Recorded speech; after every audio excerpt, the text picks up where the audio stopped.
Ajay, Jigar, welcome to the show. Thank you. Thanks for having us. Great to be on. Well, Jigar, you are like the Christopher Walken of MCJ at this point. I think this is maybe your fourth show appearance, which is fantastic. We're thrilled to have you on. When do I get a jacket? I need a jacket. Exactly. We need to work on that for sure. I need a jacket too, so we'll get there. And Ajay, I think obviously first time for you being on the show, so we're excited to dive into what you're building and to really hear about the collaboration that you two are driving together between your company Lifecycle and the U.S. Department of Energy's Loan Program Office. Jigar, why don't you start with just a very quick, because any of our listeners who really want to go deep on the LPO can listen to prior episodes with you. But let's have you start with a quick introduction of yourself and of the Loan Program Office.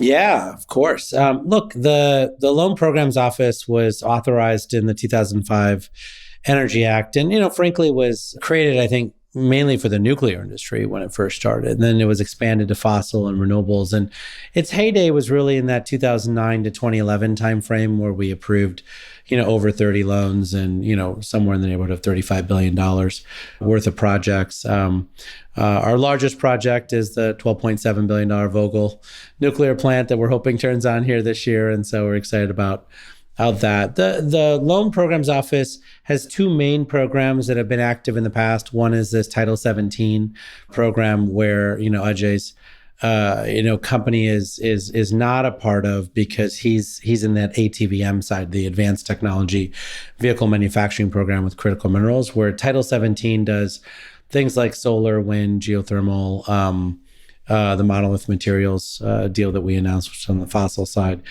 And the ATVM program is famously where Tesla, Ford, Nissan, got their loans in the past. Most recently, we did Ioneer and some other critical minerals, the Syra Resources graphite deal in Louisiana. And so the goal of the program, though, is to recognize that for a lot of these companies who have extraordinary technology, they're just not going to get the level of respect that they need out of the commercial banking markets. That those banks really want to see 10 previous loans made, issued, repaid before they get involved. And it's not that the loans themselves are risky. It's more just that, you got to learn how the lithium markets work. You got to figure out exactly how these programs work, et cetera. And I think a lot of folks just want to copy from, previous, investment decks as opposed to having to write their own for the first time. And so we recognize that gap, and the Loan Programs Office fills it. Today, we've got about 126 active applications in the Loan Programs Office seeking roughly $120 billion of proceeds. And so it's an exciting time to be here. And if I'm not mistaken, you all are received significant amount of additional funding capability through the Inflation Reduction Act. Is that correct? Yeah, it's a great point. So as I suggested, we had these two main programs, Title 17 and ATVM. In the Inflation Reduction Act, we have a third program called the Tribal Energy Loan Program. That one received additional money, so we're up to $20 billion there. We got an additional $40 billion of resources for that ATVM program and the 1703 Innovative Clean Energy Program.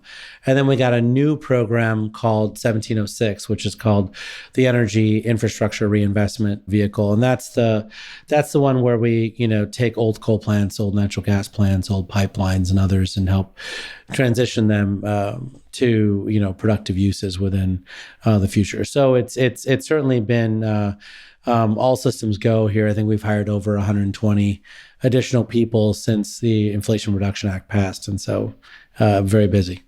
And I know a big part of the Inflation Reduction Act is working to onshore the supply chain of critical metals for EV batteries. We've covered this on the show, numerous times over the last few episodes, actually, where many of the consumer tax credits for accessing an EV are tied to the supply chain of where those battery metals came from or where the batteries were produced. It sounds like projects in that realm for you would fit in this ATVM bucket for the LPO. Is that correct? Yeah, that's right. So, I mean, I think that, COVID's taught us a lot of things. And one of the things that it's taught us is that we should shorten our supply chains and, try to get a lot of these things more locally. And so the Inflation Reduction Act not only gave us more resources, but also gave us a mandate through a number of programs to, really onshore and reshore these minerals and to some degree, I think friendshore as well. So there's been a lot of efforts to partner with our friends in, Canada and Mexico, as well as other countries around the world that we have trade agreements with, and really make sure that we're putting together a robust supply chain as the president tries to, get us to 50% of all vehicles sold in 2030 being electric vehicles. Fantastic. And Ajay, that's a double softballer over to you, I think, because A, you are working squarely in this metals recovery space, and B, if I'm not mistaken, you're a Canadian company, and so you're the friend shoring example maybe that Jigar's hinting at. Yeah, we definitely think so. And nice layup, Jigar. So, just maybe a little bit of background on us, and then I'll get into some of those points, Cody. So, so we are a lithium-ion battery recycling company. We also call it resource recovery. And a little bit of background here, which ties all those different, mega thematics together. So, personally, I'm an engineer, technical by background, used to be in the lithium industry. So, past life was basically how to build the facilities that make lithium chemicals that go into cathodes and into batteries and into, say, vehicles. So we're doing that, say back to 2010, 11 sort of timeframe. We've gone through numerous, what I'd call lithium waves. That was probably lithium 1.0 at the time. And, we were doing these projects, this work, and we were wondering increasingly about, hey, when is there going to be a more mature recycling market for lithium, for example? Looked at, say, copper, aluminum, pretty mature secondary, meaning recycled markets. But in the case of lithium, didn't see that. So fast forward to 2016, myself and my co-founder, he's also from Hatch, also an engineer, decided to say, well, no one's doing this properly, so we're going to leave our careers and start a company to focus on it. So that was really the impetus for life cycle. And as you said, we're here in Canada, but we have very significant presence in the United States, also growing into Europe. We run a two-phase process, which I'm sure I'll get into, but it's really about how do you take those batteries, whether it be scrap from the making of batteries or end of life, and get them into intermediate materials, and then back to battery grade end products, which is really what I'd call the urban mining equivalent of the virgin mining. So this is very important from an onshoring perspective, friendshoring perspective, and the project of focus here is in Rochester, New York. So right there, United States.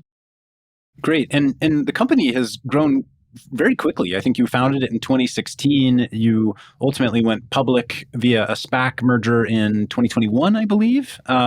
Maybe give us just a little bit of history on how the company grew and got to the point where, you have multiple facilities with, steel in the ground and in active production. Yeah, so I'll explain what we do. And I think, recycling in this part of the industry has been a lot of focus now. Anecdotally, back in 2016, when Tim and I started the company, I think most people thought we were kind of out there. They were wondering around, why would you be doing recycling when EVs are just now starting to maybe, get taken up? And obviously, fast forward today, it's extremely strategic and important. So, back then, 2016, I'd say through about 2019, 2020, was like really the core, R&D, big R, big D, meaning research and then development.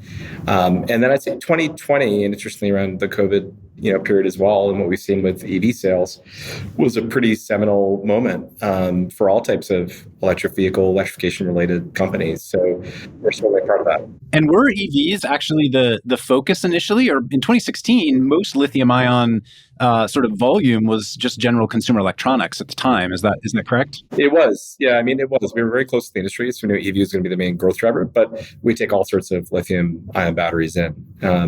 So we run a two-phase model. We call it a spoke and hub model. We start with all types of lithium-ion batteries, to your question. So think of the smallest you can to the biggest you can. Any type of form factor, chemistry, it's a big family, obviously. We have networked facilities that we call spokes. It's a bit like reverse logistics, so opposite of a forward logistics system. At those spoke facilities, we take those in, we shred them. There's a IP aspect to that in terms of how you do that safely, scalably, without anything thermal, without burning off the materials, so do it environmentally friendly. And then we get intermediate products. So we have 4 of those facilities today. We started in Canada, Kingston, Ontario, halfway between Toronto and Montreal. Pretty good location initially. And then we grew into Rochester, New York, Arizona, Alabama. So we have good coverage now, and that basically helps to get closer to the batteries are. And then secondly, and importantly, is our hub facilities. So that's where we take in the intermediate product from the network spokes and then remake it into the battery grade materials again. So lithium, nickel, cobalt chemicals. This loan from the DOE ATVM program is actually primarily directed towards that facility. Now, we're funded for that, but what this does for us is to help replenish liquidity, open up added optionality for growth and allow us to continue to keep pace, with our customers. So extremely excited about that. Awesome. Well, I've got a number of other questions on your model, but since you talked about it, let's open it up. Maybe let's share a little bit about what you all are here talking about specifically today, which is the conditional loan that you've been approved for by the Loan Programs Office. Jigar, maybe share with us, sort of what you all are looking to do with Lifecycle. Yeah, I mean, the loan is for roughly $375 million, including some capitalized interest. And, I think the goal here is to help scale up this extraordinary work on the hub and spoke side that, Lifecycle's already started. And I think one thing that's interesting about their approach is they're already at very high levels of material recovery, from existing, batteries that they're recycling. And so as opposed to, some processes that we fund where you're at, sort of very low levels of effectiveness, and then you're hoping for it to get better over time. They're already at very high levels, and then of course they want to improve from there. I also, think it's worth featuring that Lifecycle's got an extraordinary relationship with community colleges in the area. They've got a highly trained workforce that's looking to construct the facility and operate the facility. I think when you think about the work they're doing in disadvantaged communities, local unions and others, I think that there's a real thoughtfulness, frankly, from the company around permanent presence in the region, and not just trying to throw something up quickly, but just recognizing what it takes to create a real partnership with the community. So I think for all those reasons, we were excited about leaning in on the project and figuring out how we might use the Loan Programs Office really to help accelerate their efforts. And the other thing I think that is important from the Loan Programs Office is we're able to go longer, whereas other debt sources, venture debt and otherwise that are available today are currently very short. So looking at 3-year, 4-year sort of repayment rates, we're able to go out past 10 years and really help folks look at a long-term plan as they ramp up their facility. Well, part of what we're going to talk about today is exactly that. How did Ajay and the team make the decision to go this route and, to seek these types of funds from the federal government? We're also going to obviously spend a little bit more time, Ajay, talking about your technology. But I want to circle back to what Jigar mentioned about working with local communities, because I noticed on your website that that's a big emphasis for you. You have a whole page for it on your website, inviting the local communities you work with to reach out and engage with the company. Let's talk about that. It seemed very unique to me, and it was heartening to see. So maybe share a little bit more about how you all think about community engagement. Yeah, I mean, and we're a young growth company, but these things are so foundational, right? And as Jigar said, it's about the long term. And maybe I'll use, Rochester as an example, which is where we're building our facilities. We're actually in the middle of, I say ramping up significantly on construction. So it's an exciting time. We have our permits, all that good stuff. But vis-a-vis the community, so actually we're in the former Kodak Business Park, which obviously at one point was an extremely high activity center for all things Kodak, and also in the region for Rochester, we have many other presences of chemical processing facilities, some that are still there, and then some that have potentially curtailed. So when we did our site selection back in 2019, 2020 for this facility, we looked at a whole swath of things for the hub, and what I'd say is interesting for us is there aren't so many different places where you can go that you have existing utilities, existing plug and play aspects. We don't need to go invest a lot in infrastructure. But as we dug in further into the community point, there is great labor pools, great talent that exists there, and a lot of steeped knowledge around chemical processing. And one of the unique things about, I think, the battery materials supply chain that I think not many people realize, yeah, a lot of it is manufacturing, and that's the facility is like a manufacturing facility, but a lot of it is chemical processing too. And there's this resurgence of, I think, that presence now in North America, United States, and that's really encouraging to see. And I think that's a great example of how we can revitalize, use existing infrastructure, plug and play, quicken our timeline to market, be much more capital efficient, and permit, efficiently as well. So there's numerous benefits to it. It's not just, to look good. It's actually very important for us. I mean, it's amazing to hear, because if you look back over the last 50 years, you probably wouldn't put the phrase chemical processing facility and good for our community in the same sentence together. But what I'm hearing you say is, making that a real emphasis, leaning in on modern technology to enable these to happen in a environmentally protective and friendly way. I'm sure we're going to get into this, but as part of diligence, that's a big part of what LPO is looking into as well, is like, what are the local impacts from an environmental justice and community perspective, and heartening to hear that that's such a large focus for you. Yeah, and it goes for any of our communities, right? So interesting about our model as well is, we have these regional spokes. And so what's been interesting is, again, to your point, and we'll get into this more, but there's a lot of decisions you can make also around the process and the technology. You have to keep all aspects in mind, including economics, of course. But if you do that right, you can be a great neighbor, right? And you don't get this effective, not in my backyard. In fact, people get excited about us coming to their communities, and we get great pools of talent. So done the right way, it's a very virtuous cycle, I think, for the company.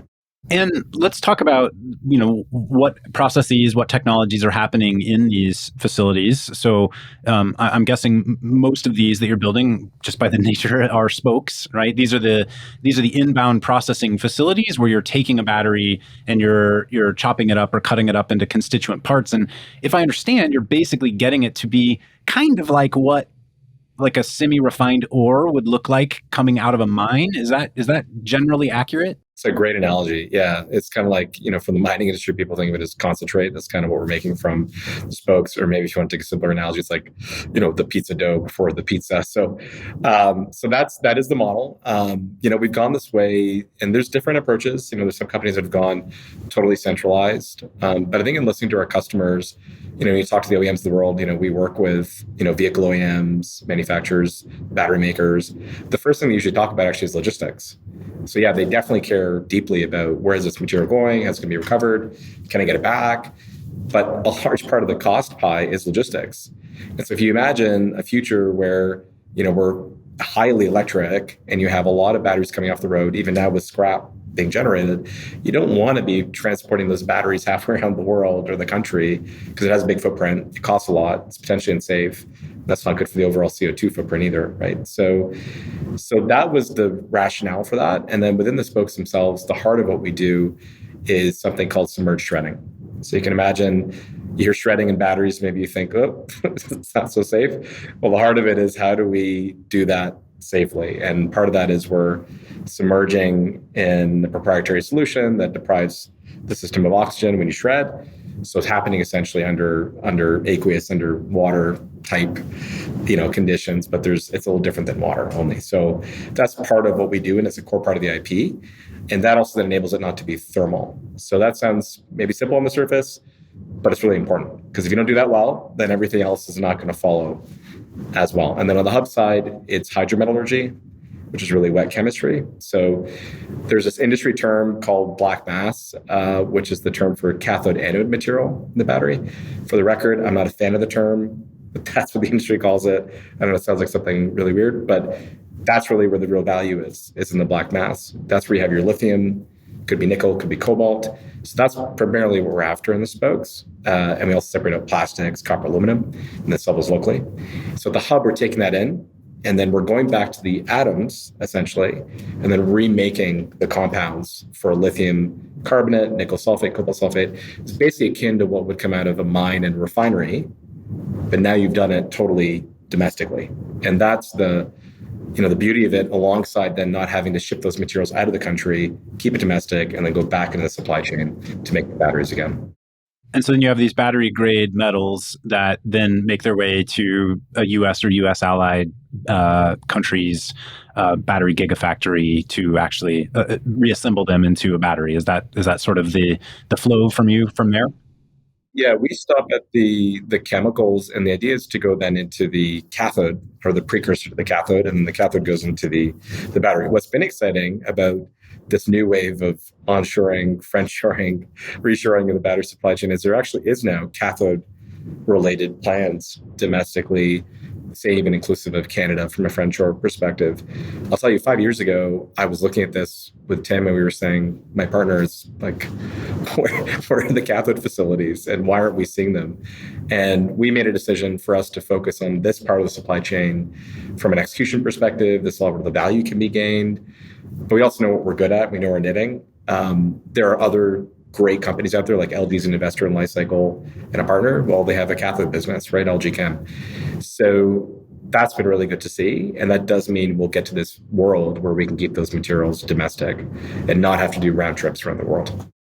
And Jigar, you all have now offered loans, I believe, including a very recently announced one to Redwood Materials. You're working with Ultium Cells. You're working with Rhyolite Ridge. Like you've actually announced quite a few loans in and around this supply chain problem. I'm interested to hear how you all look at different projects in this space and identify, where the needed sort of investment is. Yeah, I mean, I think we're early days, right? So I think the needed investment is across the board. But I'd say that, I think we think about it in two ways, right? One is as we're ramping up the number of electric vehicles and batteries that we are needing to complete the energy transition, there's a lot of mining required, right? Let's just be clear. And so there's some of that work happening, right? And that is what you see with the Cyber Resources project in Louisiana and the Rhyolite Ridge project in Nevada.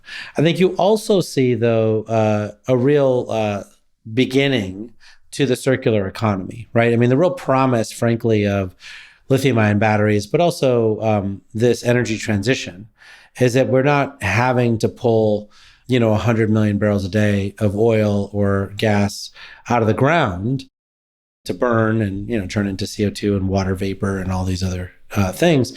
But instead, at some point with very high percentages of recyclability, you're actually able to return spent batteries back into new materials and new batteries, right? And so that, I think, is something we have to invest in today. They're not going to be perfect today, although the technology is pretty impressive, as Ajay has laid out. But I have every confidence, and I think he does too, that his technology is just getting started, and he has a number of things in the roadmap to improve the technology over time. But I think the Loan Programs Office plays this critical role of coming in now and starting that flywheel now, so that by 2030 the technology is way better than it is today, right? And you see that with the loans that we provided to Tesla and others back, the 2009 to 2011 timeframe. Just how far a lot of these technologies have come over time.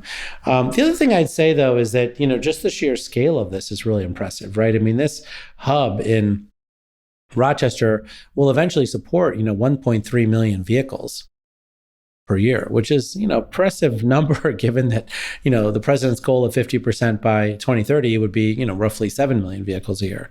And so it's a big percentage of those vehicles. And along the way, I think that as we talked about before around the community, I think the dedication is not only to the, Rochester Institute of Technology, but also, the Equal Opportunity College and, some of the community colleges locally. Because I do think that, part of this is actually showing people that this entire sector is a pathway to a career, not just a construction job.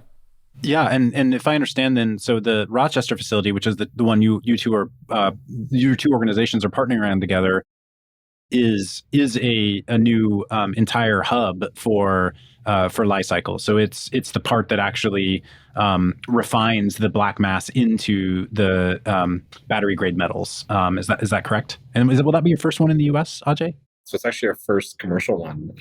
We ran a pretty extended demo plant for a couple of years. But yeah, it's our first commercial plant for the hub, and it is the first for us in the U.S. I'd also say, as Jigar was highlighting there on the scale, it is important to highlight that. I think, and also as you said, zooming out a bit, I think of course we need mining here. We definitely need virgin extraction as cleanly as possible. No one's refuting that. But these circular economy solutions can be very helpful today and pretty significant vis-a-vis the 1.3 million, EV quantity that he highlighted. And that then translates into, the equivalent quantities of lithium, of nickel, of cobalt. And one thing I'd also highlight, and I think we have to support cross supply chain, because as I just mentioned, we do believe in that. There's no point in refuting that we need mining, but those are long lead projects. And so I think one of the benefits that recycling can deliver is that path to market with supply faster. I know you had Simon on in one of the previous episodes, and I'm sure he talked about this massive mismatch between the time to build a gigafactory or a megafactory and other parts of the supply chain versus bringing on that critical material supply. So that's a reality we're going to have to contend with. He definitely did. He was very focused on that. Recycling can be extremely helpful on that front because our path to market is inherently faster. It won't be 100% solution today, but if you zoom forward to 2040 and beyond, well, that's the world you can think of where we are a primary solution to get batteries into the system, out of the system, and then recycled and back in. And so as you looked at, hey, we need to build a plant in the US, you presumably looked at multiple locations of where this hub could go. You landed on Rochester as being a good site for that. At what point did the LPO become the way you wanted to attract capital to go out and do this relative to looking at the commercial market for capital? Yeah. So if I rewind a little bit to, our history of say 2020, 21. And so we made this decision to site the facility there in Rochester. It's that kind of then colors the business plan, and it's driven off of customer needs and what we saw coming. So that then scopes out the capital, that we need. And so back in 21, as you highlighted, we went public. At that time, we had actually assessed a whole bunch of things. And we were probably a little before at the time when we were private, the whole, boom around batteries and the amount of interest. And I think even 2019 or so, it was much tougher, to be honest. But there were options on the table. I think the thing that struck us around it, whether it was VC, whether it was, private equity, either there were partial solutions or they were, extremely expensive, to be frank. And we would have gained great partners in the process, but it just didn't have a clear path for us in terms of commercialization. So we did take this path to go public. We raised, at the time, $560 million roughly of equity. So that was great. We then went on to do subsequent strategic deals. We've raised subsequently $350 million through, partners like Glencore, LG, Coke. So that's been good. But if I rewind to 21, I got a great note from Jigar. And Jigar and I actually known each other for a while before that, when I was exploring other options for, commercial financing, and dropped a note saying, hey, have you thought about the LPO? And so that started our journey with figuring out, okay, what's next for us? And in this market, it's a bit tricky. You have to keep nimble around, growth plans, and you want optionality, because things move around and you want to look at what's next. But we know we have this hub that's a great, launch point for us in terms of the real realization of life cycle with the spoken hub model. So that started that journey in 21, and I'm happy to chat through it, but, been almost, a year and a half plus, from the first contact through application, diligence, term sheet negotiation, and then leading to this conditional commitment. You actually set me up for my next question, which I love it when that happens, which is, Jigar, I was wondering how much work the LPO does hunting versus farming, right? So are you out looking for the life cycles of the world and encouraging them to put a program together with you? Or are you all mostly, receiving applications and kind of going through them as they come in? What does that look like on the LPO side? Yeah, I joke with my bosses that I don't think there's a single application that's come into loan programs office that I didn't solicit personally. I think the loan programs office was dormant right before we got into office. And so it's not surprising to me that Ajay and others weren't thinking, oh yeah, loan programs office, that's where I'm going to get debt, right? So We're pretty aggressive about going after folks, and and the database is pretty easy to find. I mean, there's only so many people that have raised significant amount of money in this space.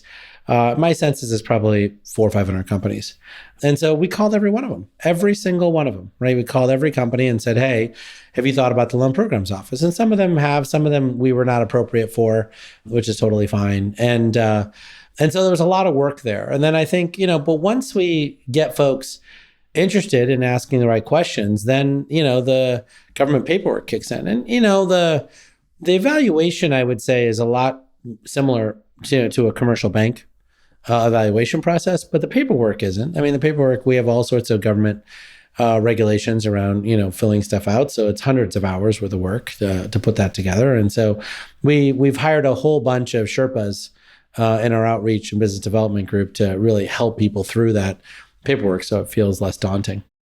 Yeah, and Ajay, let's talk about that. There's actually a great video on the LPO website on what the application process looks like, and it's very compartmentalized and it's got its boxes, and I'm sure in reality there's a lot more to it.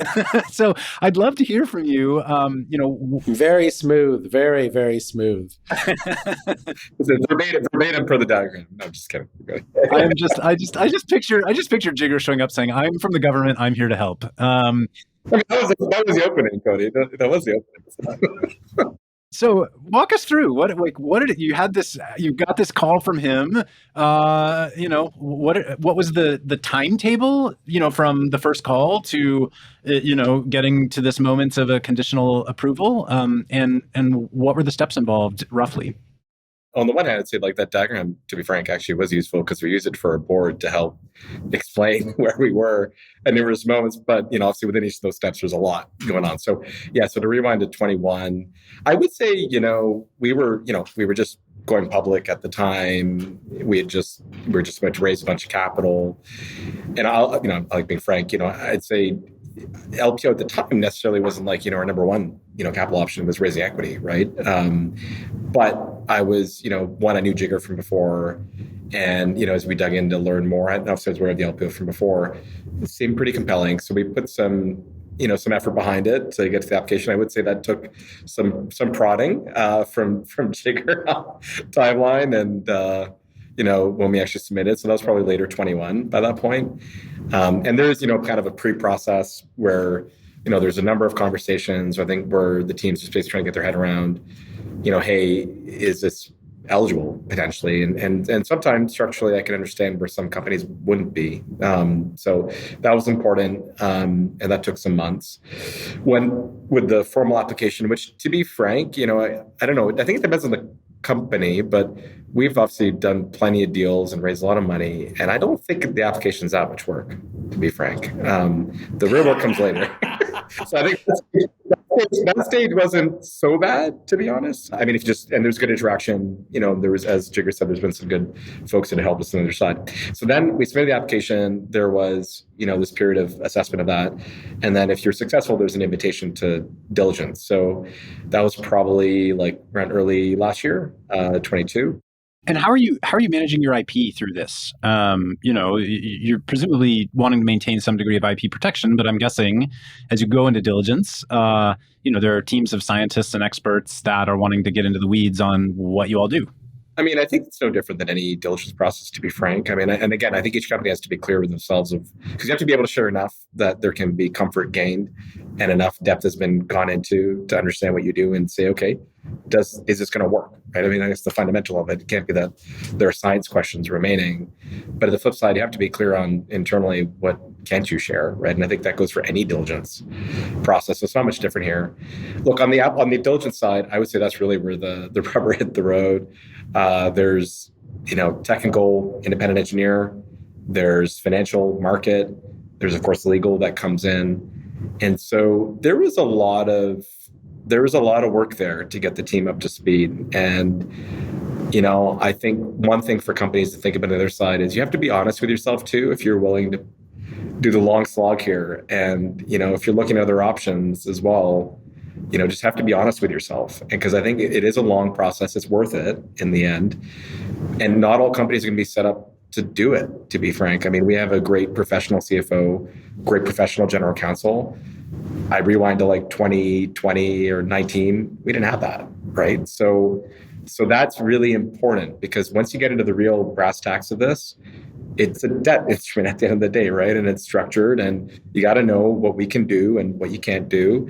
And there's some level of flexibility on the LPO side, but in many things there's not, because it's a government program, and there's some things that are programmatic. So, yeah.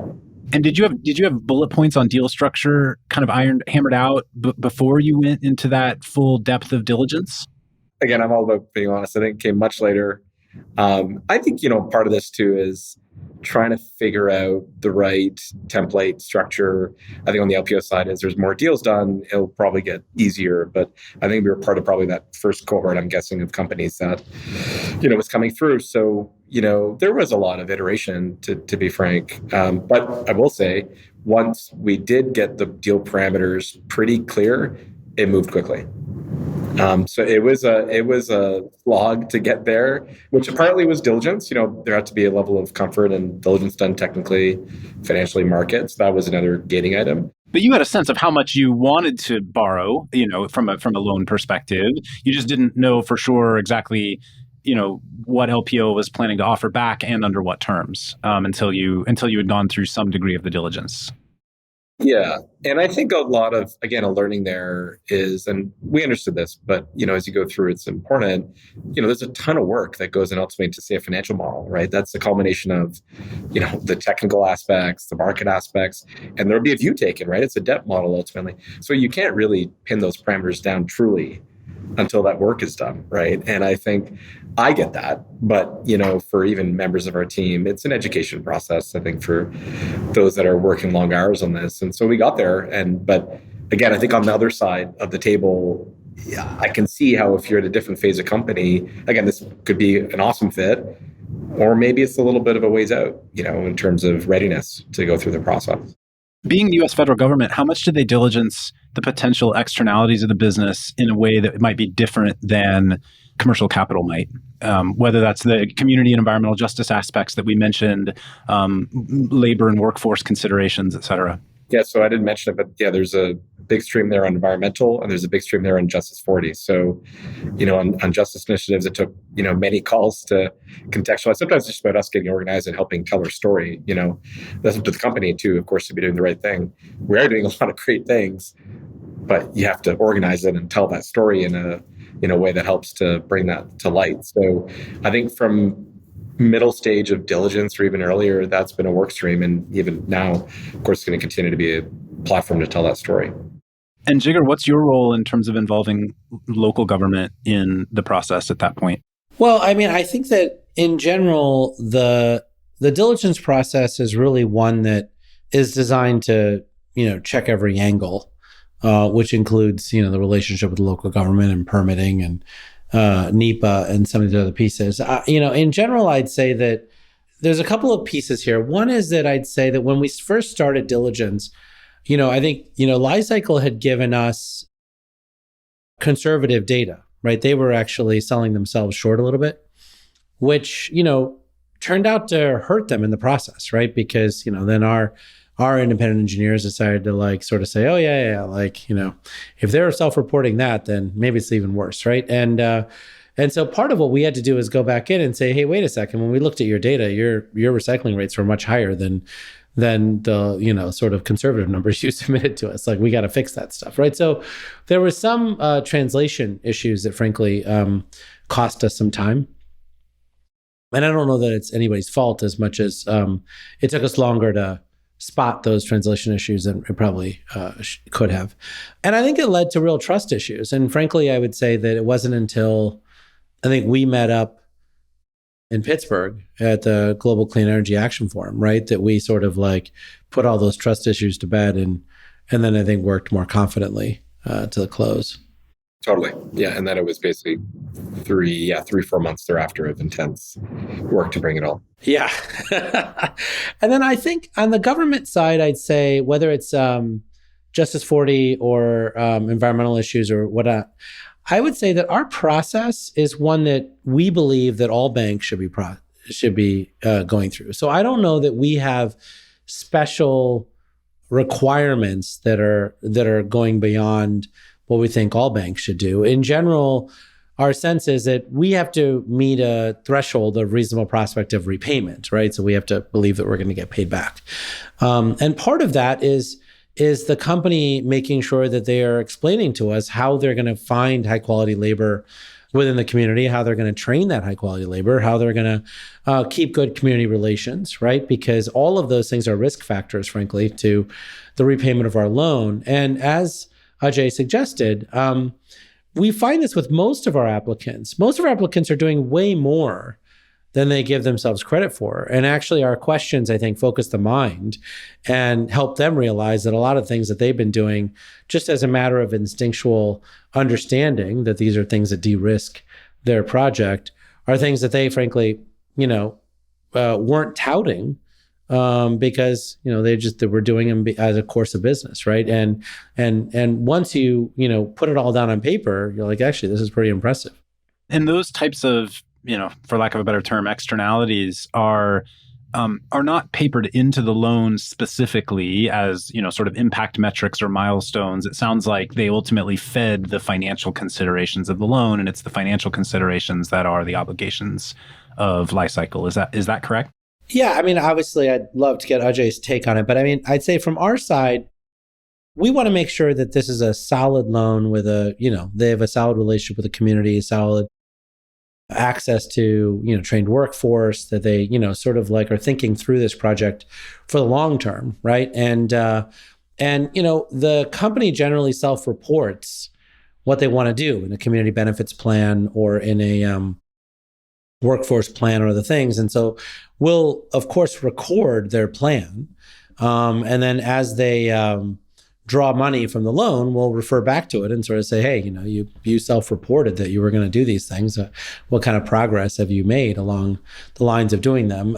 We certainly are not looking at an adversarial relationship as much as we're looking at a partnership relationship. I think that, our goal, is to help the company reach the goals that they themselves have acknowledged that they need to reach to hit a successful project. And the government has a lot of assistance it can provide, not just, through our office, but also the rest of DOE and the rest of the US government. And so to the extent that, things go sideways or things go wrong or whatever it is that occurs, it is in our best interest as the US government to make sure that this critical mineral processing capacity exists here in the United States and that it's well functioning and profitable for the company and able to supply those 1.3 million cars, right? And so we're looking to bear hug the project all the way around to make sure that they're doing what they need to do to be successful. And Ajay, to some extent, as I understand it, the loan programs office exists as this is capital for building this facility that the commercial markets may or may not have been willing to take the risk on because you haven't done it 4 or 5 times. You're doing it for the first time and you have to prove it. These are, in some cases, unproven projects that need validation as opposed to just being able to look at the numbers of the last 5 projects you did and be able to say, hey, let's do this again. And so with that, do you have a sense of how these terms might be different than what a future commercial loan might look like for you? Yeah, we do. And like any good fiduciary, we look at a bunch of options. And to be frank, pursuing this with LPO was compared alongside other options. And so working backwards a bit, I think what you're referring to is more like, say, when we're cash flow generating, okay, then there's a whole bunch of different options out there from a debt market perspective and other things that we can do. But it's these valleys, right, of commercialization. It's like right before, the facility's built, can get commissioned and start ramping up. They're slimmer. There's no options, but they're slimmer in terms of the number of options that you have out there, or they're a bit more tailored. So yeah, for us, certainly commercial project finance is available, but there's a cost to capital differential there that is significant. And that is definitely a large part of the reason that we chose to go with the loan programs office in part. And it's the second thing, which is the softer side. It is about people. It is about people. And we've done a lot of deals, and it has a big impact. It's easy to do a deal. You get into the implementation phase, and then those are the sorts of things that can kind of logjam you. So there, as Jigar referred to, it's important to have that level of trust, understanding, and it starts with a bit of a plane of, hey, where are we at? We're a growth company. We're investing significantly. It's a dynamic market. And so we have a pretty good idea now of where we're going and what it's going to be. But there has to be that level of understanding together to work through things, because nothing's going to be perfect. As you move forward, that's not any of the paths for these heavy industrial tech type implementations. So those are the things we looked at. And then I think later on, we'll have a different life cycle of capital, available to us. But for now and for the medium term, this is a fantastic source for life cycle. And I've seen, in my little early stage world that I work in at MCJ Collective, I've seen the government work to really try to leverage other financing programs like SBIRs or STTRs to make them more tech startup friendly, to make them less focused on, defense contractors and this, that, and the other, and make them more product oriented in terms of how it's all an evolution, but it does seem like there's motivation to do that. Jigar, you come from Generate Capital, you come from commercial project finance. How have you been trying to streamline all of this as you've now been in the role for how long? A little over a year, I believe. Is that right? Yeah, it's been almost 2 years, March 3rd. So, look, I think that the process is not supposed to be easy, right? We have an absolute standard, and we ask all of the applicants to raise their game to meet that standard, right? So I don't think we lower our standards for, meeting objectives of, the administration just to get dollars out the door. I think in general... By the way, I'm a taxpayer. We're grateful for that. All of us who are in the U.S. are very grateful for that. So thank you. No, my pleasure. Look, and then I think but there were a lot of steps that we were asking people to take that were unnecessary. And so I think we've streamlined the process to reduce the paperwork required by 50%. And I think that in general, we have, staffed up on the outreach and business development side. So these Sherpas really do exist, so that there's a place for, Ajay and his colleagues to to complain when they don't like the process, but also, to really understand what's in the black box. And so that they don't feel like they're, because the origination team, right, the loan underwriting team is necessarily skeptical about everything, right? That's their job. But they're so we have this sort of more account management team as well that's, supposed to do that other piece. The last thing I would say, though, is that part of the reason that the process is so exhaustive is that I do think that when you come out of this process, you do get a stamp of approval from the Department of Energy, right? And the 10,000 engineers, scientists, and experts that work on the platform. And so I do think that means something different than raising a whole bunch of equity and putting that money to work, right? Because the equity sort of views the future as being brighter than the past. And therefore, even if there were some mistakes that are made here, they'll make it up on the back end, right? Whereas debt doesn't do that. I mean, debt gets stuck with whatever assets it underwrites for that particular deal. And so they have nothing but downside risk. They don't have any upside, right? And so that dynamic, I think, leads to extraordinary amounts of trust building with other sources of capital over time who are like, wow, if they got through that process, then they really subjected themselves to, some real scrutiny. And Ajay, how's he doing? What feedback do you have for him on where things should continue to streamline, and still be hard? I think it's just continued clarity of what's next and how to get to the brass tacks of the deal, and also I think the team did do a good job of explaining this. Sometimes other approaches can be taken. For example, getting to an indicative answer to begin, the best they can, because maybe there's process and a certain need within the DOE that needs to be followed. So that was explained to us upon many occasions. But you can imagine, of course, there's questions of why can't we just get to this answer? Well, first we need to do this and then this and this. So I think the more that can be over communicated, the better. I'm super grateful to you both for coming on today, and want to save space for either of you to share any final remarks, about what's next, what you're excited about, and also any tips you have for companies who might be listening to this who are, at the stage where a loan from the US DOE could be useful, what you'd recommend them to do. Yeah. So look, I started lifecycle. I'm talking about any remaining, tips. So look, I think this is extremely encouraging. You talked a little bit about the IRA, but this is right down the fairway from the, perspective of making lithium, nickel, cobalt domestically, resource recovery, keeping materials within the supply chain, onshore, friendshore. So that's all fantastic. And for us, again, we were already building this project, but this is a great platform for us to continue to accelerate and get optionality around what we can do next to best serve our customers. So super exciting for Lifecycle. For applicants, I think a lot of the things I was saying were really directed at, in summary, being thoughtful about the stage of company you are. And I think if you are a company with a shovel-ready, shovel-going project, and you have a clear roadmap around key issues like permitting, and even if not, that's fine too, but you're really at that commercialization tip of the spear, then I think from my perspective, this is a great potential program. Just knowing that it's going to be a thorough process and some time to get through the back end if you are successful. But I think there is a broad swath of companies where this type of level of capital is needed, and I can imagine many. And this is a very good solution for filling that one of those valleys of large quanta of capital that you may need in your commercialization journey. Yeah, look, I think that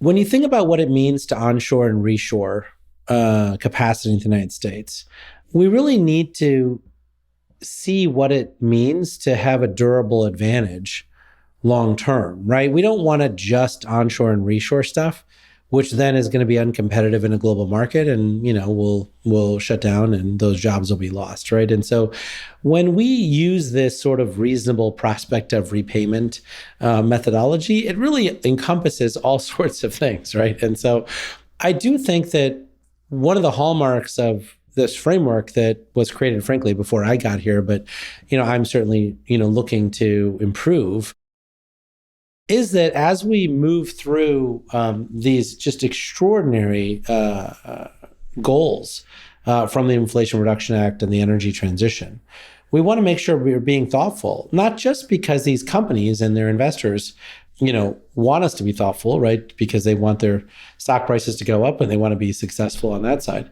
But there's also a tremendous number of other people whose lives are intertwined with these projects, right? Whether it's a local community who has their hopes and dreams spent on this project succeeding, or whether it's the people who decided to enter into the community college to get trained, to get a job at the facility, or whether it's the local community who lives in that area and depends on the fact that we did NEPA and other environmental reviews properly to make sure that this plant's going to be operated safely and not increase local pollution in the region, et cetera. I just think that all of that sits underneath the work that we're doing. And it's the reason why I think a lot of entrepreneurs are choosing to work with us is, yes, the interest rates are competitive and we're able to get to a longer term. But I think that this social license that we provide through the loan is also something that I think is underappreciated at the beginning of the process, but I think properly appreciated by the end. Well, thanks to you both for joining us today and sharing more about your experiences. Ajay, it's super helpful to hear from you and to understand sort of the extent of the process that you went through, and also why you chose to go this route. And Jigar, of course, thanks for coming back on to MCJ, and we'll get you back on someday too, Ajay, for sure. But seriously, it's so important. I mean, the U.S. federal government obviously is leaning in incredibly hard to helping not just the United States, but the world solve these climate change problems. And, you're on the front end of that. You're driving capital into the next wave of innovators that are helping us. So we appreciate all that you do to make sure that that capital is being driven into the right places with the right amount of rigor and attention to it. Thanks for coming on to MCJ. Congratulations, Ajay. Thank you, Jigar. We look forward to working with you. Congrats, Ajay. Cheers. Thanks, Cody.